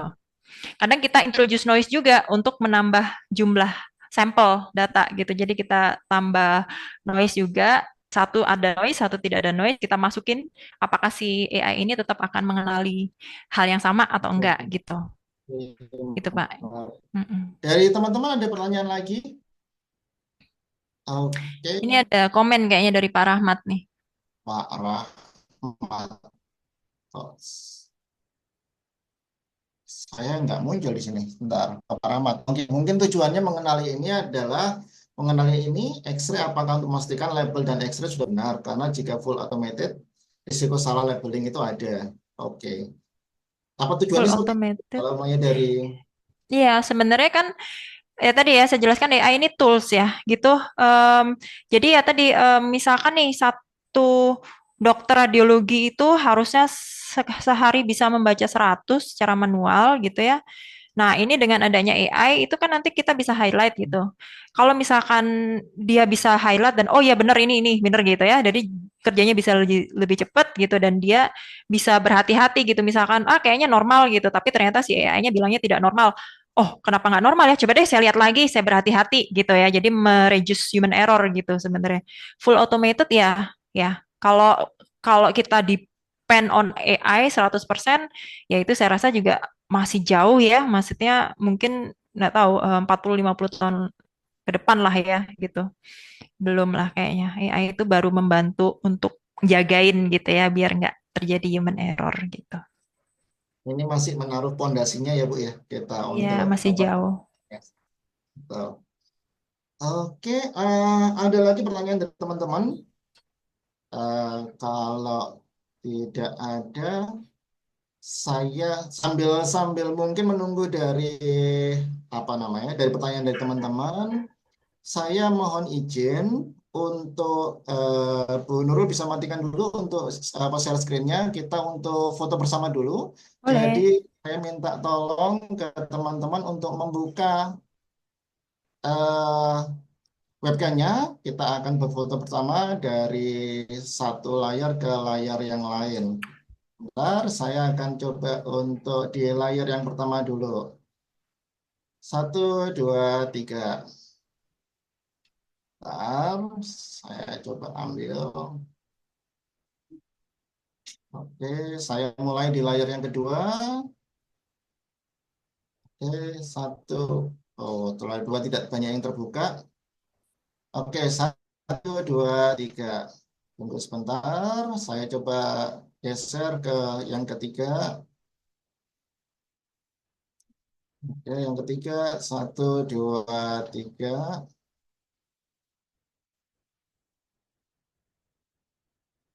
Dan yang keempat, saya akan coba satu, dua, tiga.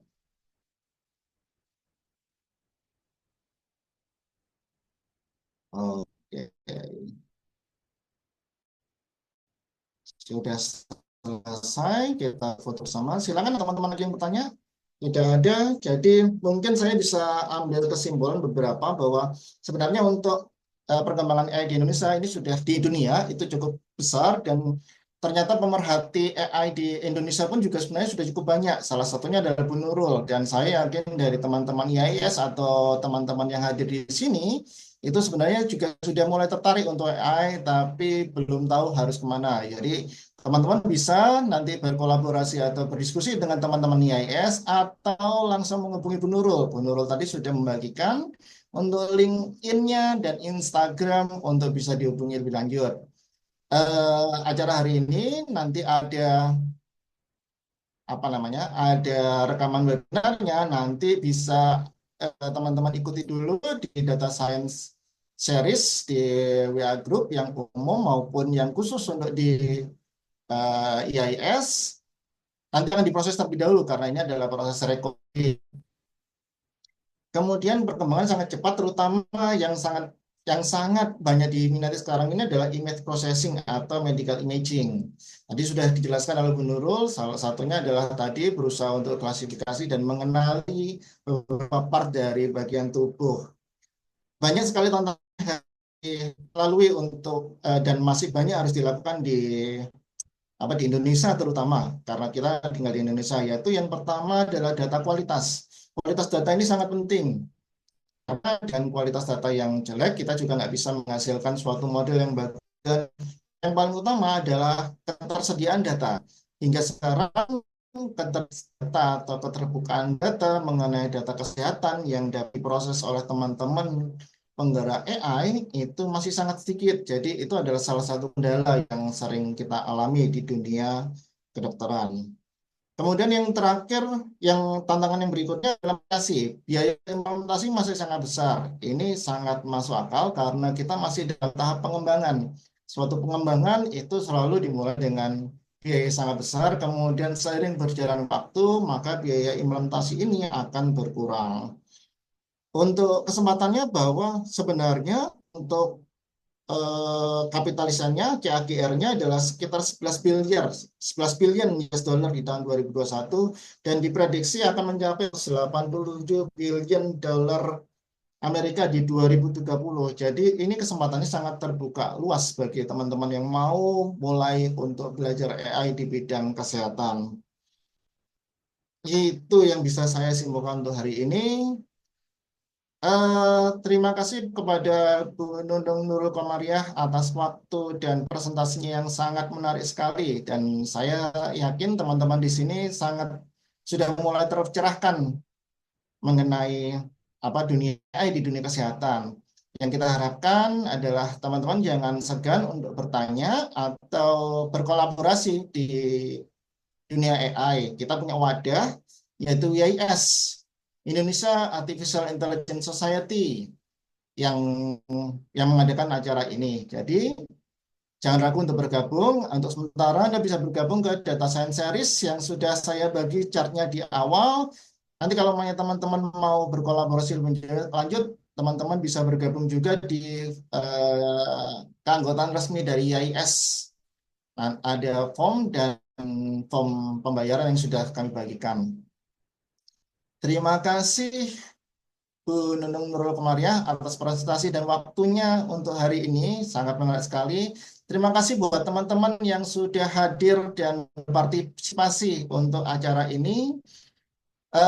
Jangan tunggu acara dari IAIS berikutnya, pasti akan dibahas berbagai topik yang menarik lainnya. perkembangan teknologi, dan hal-hal menarik lainnya yang berhubungan dengan AI. Selamat siang semuanya. Untuk seminar dan webinar hari ini kita tutup. Sampai berjumpa di acara berikutnya. Selamat siang. Selamat siang, terima Terima kasih, kasih Bu. Pak Diki, terima kasih teman-teman. Selamat siang.